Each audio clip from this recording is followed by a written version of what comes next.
Camomile County, wherein this is the overview of what I did in my turn.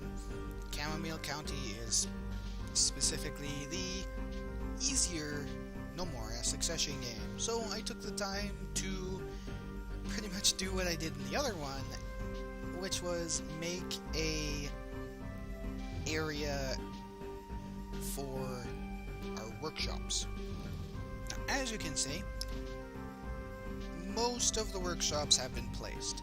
This is another stone mason that only needs its chisel over there. And this is the stone carver. As you can see, all it needs is another workbench and it is good. Which I have this getting done. I decided as people put the wood over here that I would build groves on top of them, so that way the work of cutting them down and putting the saplings in was done automatically. And the pine is getting done first, and as you can see they are making the logs to do that. I started the weaponry and armor production because although the goblins have been simple, they're starting to come in with weaponry. Specifically, when they come in with a claymore, it makes me very worried. So, I volunteered myself, as I actually got 3 gnomes for how much I decorated. As you can see, I've put statues in these hallways, as well as pillars. Come to think of it, you are going to need to light this hallway. How you are going to do that, Actually, you know what? I am just going to put the lights down right now as I am talking.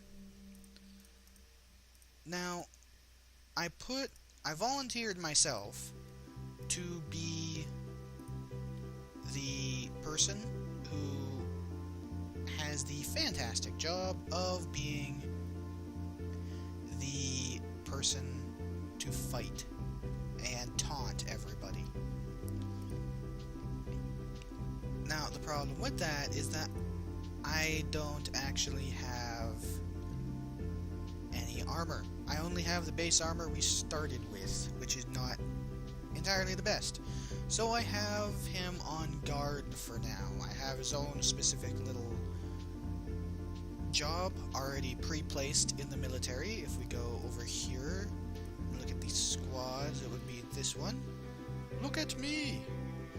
He is, however, if I go to the look at me, only on guard. When he has a full suit of armor, which I am preparing the things to do that right now, and a tower shield, put him on taunt so that way all of the enemy can focus on him. I pretty much moved this stockpile of most, because this was pretty much full when I got here.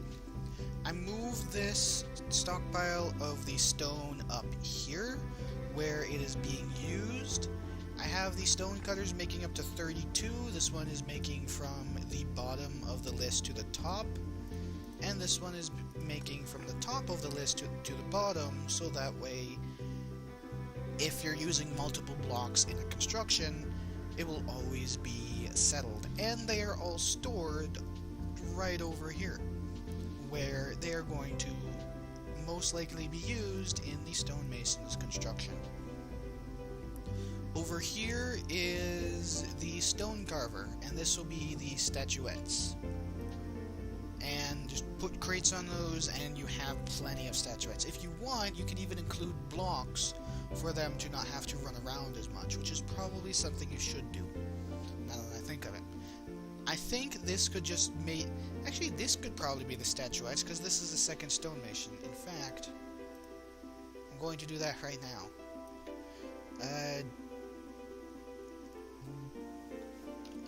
Craft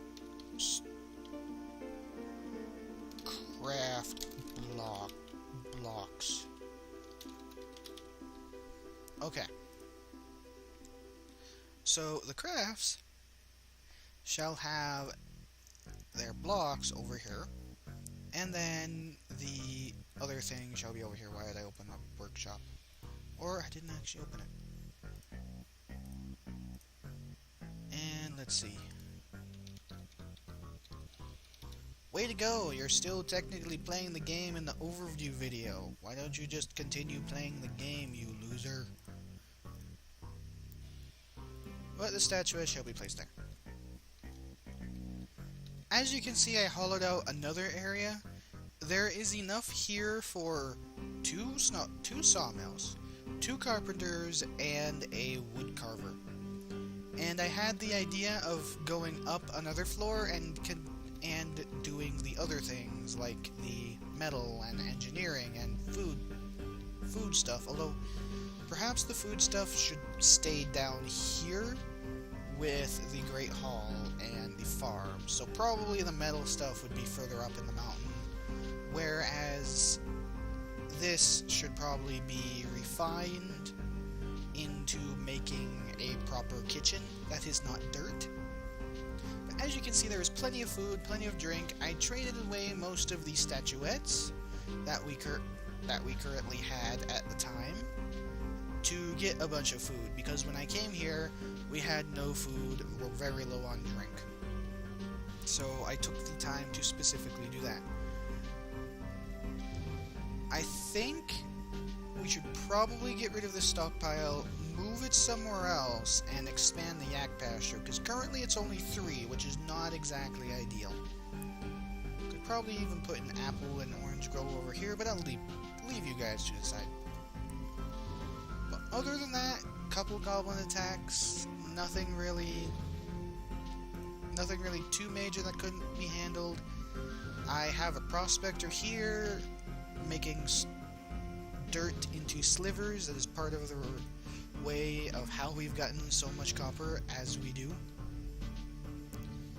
And honestly, that is pretty much about it. That is the extent of my stay here.